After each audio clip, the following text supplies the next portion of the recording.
अस्सलाम वालेकुम नाज़रीन। प्यारे नाज़रीन, आज की इस वीडियो में हम आपको एक ऐसी जन्नत के बारे में बताएंगे जिसको इस दुनिया में एक बादशाह ने बनाया था, जिसका नाम शद्दाद था।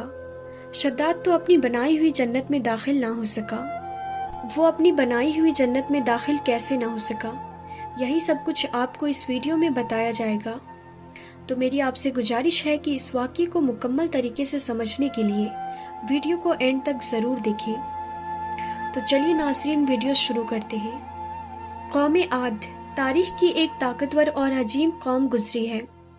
उनकी तरफ हूद अलैहिस्सलाम माबूस किए गए थे, लेकिन कौम आद ने उनका इनकार किया और उन पर अजाब नाजिल करके अल्लाह ने उन्हें तबाह कर डाला। कौम आद इरम नाम की बस्ती के रहने वाले थे, इसलिए उन्हें आद इरम भी कहा जाता था। यह इलाका अदन के गिरदोनवा में आबाद था। ये लोग बहुत ही लंबे कद और मजबूत कामत के लोग थे। अपनी ताकत और कुव्वत के बल से ये लोग बहुत जल्द पूरे यमन पर काबिज हो गए। उन पर कई बादशाहों ने हुकूमत की, मगर दो बादशाह ऐसे आए जिनकी हुकूमत अजीम और जाहो जलाल वाली थी। एक का नाम शदीद और दूसरे का नाम शद्दाद था, जो भाई थे और अपने ज़माने में बेशुमार लश्करों खजाने जमा किए थे। ये दोनों भाई इरम बिन साम बिन नूह की औलाद में से थे। उनकी कुल हुकूमत ओमान, यमन, अदन और शुमाली अरब के इलाकों पर थी। जब शदीद की मौत वाकई हुई तो पूरी हुकूमत शद्दाद को मिल गई। उसने तमाम कबायली सरदार और बादशाहों को अपना मुद्दीओ फरमाबरदार बना लिया और इस तरह पूरी जुनूबी अरब इसके कलमरों में शामिल हो गई।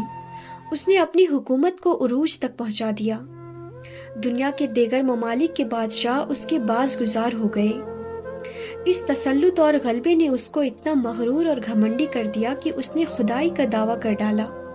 उस वक्त के उलमा और पैगंबरों के पैरोकार ने उसे समझाया और अज़ाब इलाही से डराया, मगर वो कहने लगा, मेरे पास अब दौलत, हुकूमत सब कुछ है, अब खुदा की इबादत की ज़रूरत नहीं और मैं अब किसी की इताअत नहीं करूँगा।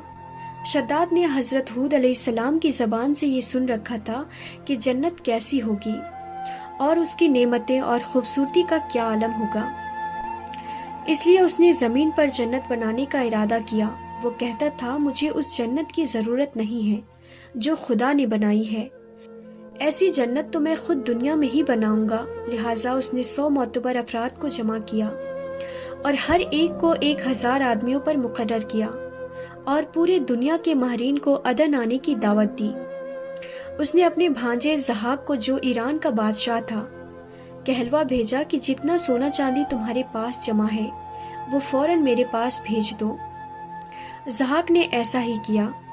उसने तमाम हुक्मरानों और सरदारों को ये हुक्म दिया कि सोने चांदी की कानों से ईंटें बनवा कर भेजें और कोहे अदन के मुतसिल एक मुरब्बा शहर जो 10 कोस चौड़ा और 10 कोस लंबा बनाने का हुक्म दिया। इसकी बुनियादें इतनी गहरी खुदवाई कि पानी के करीब पहुंचा दी। फिर उन बुनियादों को संगे सुलेमानी से भरवा दिया। जब बुनियादें भरकर ज़मीन के बराबर हो गई तो उस पर सोने चांदी की ईंटें की दीवारें चुनी गई।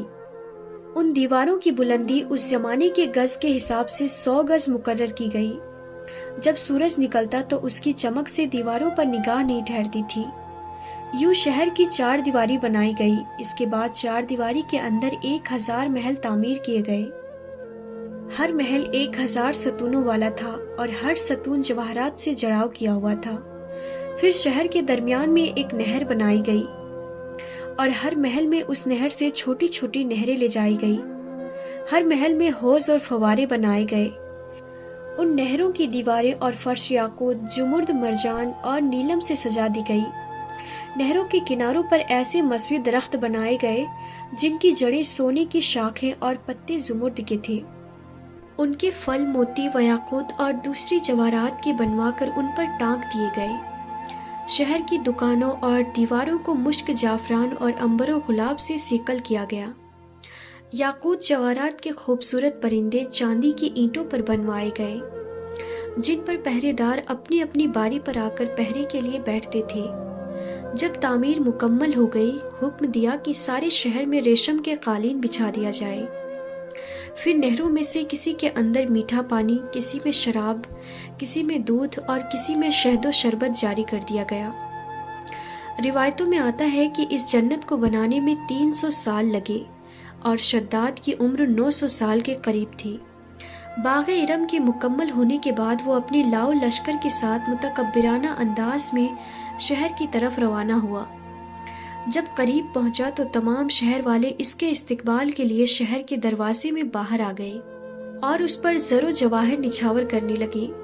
اس نے گھوڑے کی رکاب سے ایک پاؤں نکال کر دروازے کی چوکھٹ پر رکھا ہی تھا کہ اس نے ایک اجنبی شخص کو اپنے قریب کھڑا دیکھا۔ اس نے پوچھا، تو کون ہے؟ اس نے کہا، میں ملک الموت ہوں۔ پوچھا، کیوں آئے ہو؟ اس نے کہا، تیری جان لینے۔ شداد نے کہا، مجھ کو اتنی مہلت دے دے کہ میں اپنی بنائی ہوئی جنت کو دیکھ لوں۔ جواب ملا، مجھ کو حکم نہیں۔ کہا، چلو اس قدر ہی فرصت دے دو کہ گھوڑے پر سے اتر جاؤں۔ جواب ملا، اس کی بھی اجازت نہیں۔ لہٰذا ابھی شداد کا ایک پاؤں رکاب میں اور دوسرا چوکھٹ پر ہی تھا کہ ملک الموت نے اس کی روح قبض کر لی۔ پھر حضرت جبرائیل علیہ السلام نے بڑے زور سے ایک ہولناک چیخ ماری کہ اسی وقت تمام شہر اپنی عالیشان سجاوٹوں اور محلات کے ساتھ زمین دوز ہو گئے اور اس کا نام و نشان باقی نہ رہا۔ علماء و مورخین نے کتابوں میں لکھا ہے کہ بادشاہ اور اس کے لشکر کو ہلاک ہو جانے کے بعد وہ شہر بھی لوگوں کی نگاہوں سے اوجھل کر دیا گیا، مگر کبھی کبھی رات کے وقت عدن اور اس کے ارد گرد کے لوگوں کو اس کی کچھ روشنی اور جھلک نظر آ جاتی ہے۔ یہ روشنی اس شہر کی دیوار کی ہے۔ تو پیارے ناظرین، آج کی اس ویڈیو میں تھا بس اتنا ہی۔ پھر ملتے ہیں اگلی ویڈیو میں، تب تک کے لیے خدا حافظ۔